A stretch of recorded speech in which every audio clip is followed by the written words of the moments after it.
From JBS Studios in Greater New York, this is the JBS News Update with Tisha Bader.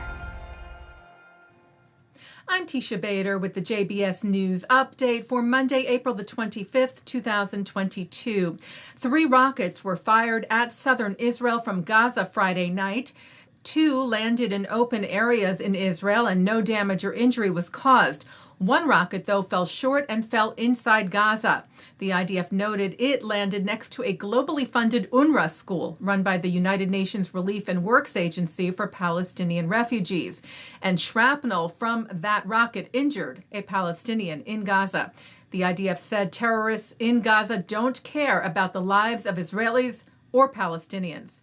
As a result of the rocket fire from Gaza, the IDF temporarily closed the Erez crossing, the pedestrian border crossing from Gaza, yesterday. It is set to reopen tomorrow, Tuesday.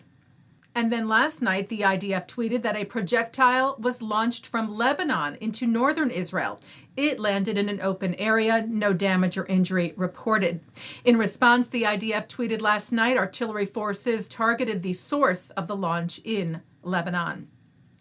Israeli Prime Minister Naftali Bennett spoke with UN Secretary General Antonio Guterres over the weekend about, his office wrote, the recent violent Palestinian riots at the Temple Mount, saying the international community must not serve the agenda of the terrorist organizations. Israel, Bennett noted, is the stabilizing force. If we did not uphold order, tens of thousands of Muslims would not be able to pray. Bennett's office said the prime minister also expressed his disappointment at the absence of condemnation by the UN for the firing of rockets at Israel. The two also discussed efforts to end the war in Ukraine. And Bennett spoke yesterday with U.S. President Joe Biden and updated him, his office wrote, on the efforts to stop the violence and incitement in Jerusalem, also discussing the Iranian threat. Israel's National Security Advisor Eyal Hulata will arrive in Washington this week for meetings with U.S. National Security Advisor Jake Sullivan on the Iran issue, whose visit Biden said he welcomed.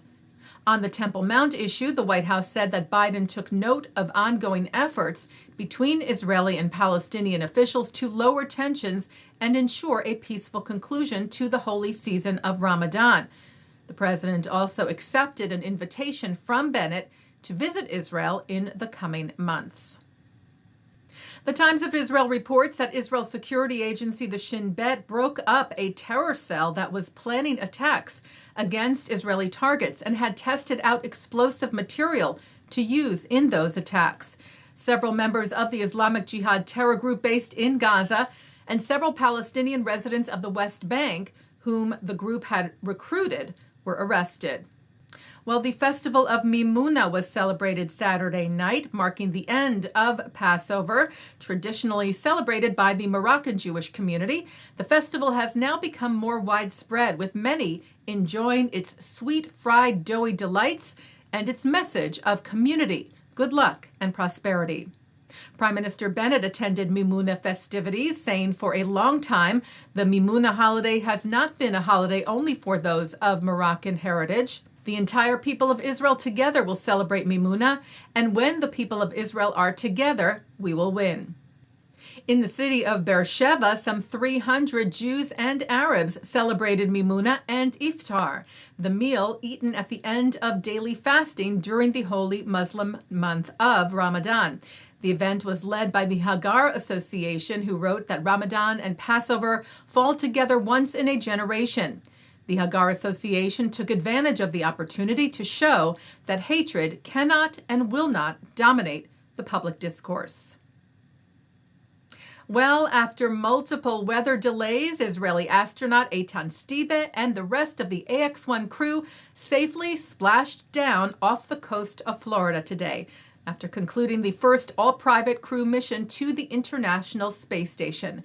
Israel's official Twitter saying of Stibe, let's give him the warm welcome and shalom he deserves. Taking a look now at our programming for tonight on JBS for Monday, April the 25th. At 7 o'clock, Charles Kaiser tells the story of a Catholic family in France that fought against the Nazi occupation. At 7:30, Barry Levinson talks about his film, The Survivor, about an Auschwitz prisoner who learns how to box to survive. At 8, Rabbi Justin Pines speaks to Abigail Pogrebin about a new Yom HaShoah ritual, Hitkansut, an experiential ceremony to memorialize the Holocaust. At 9, Mark Golub sits down with Yehuda Sarna on L'chaim. At 10, a look at Israel's dramatic capture of Adolf Eichmann from the 92nd Street Y. And coming up next, I speak with Dr. Eran Tzidkiyahu of the Paris Institute of Political Studies and the Forum for Regional Thinking, who discusses the recent violence at the Temple Mount, its history, and what can be done to change the pattern of escalation at the site, which is holy to Jews and Muslims. And that's the JBS News Update for Monday, April the 25th, 2022. I'm Tisha Bader. Stay healthy, stay well.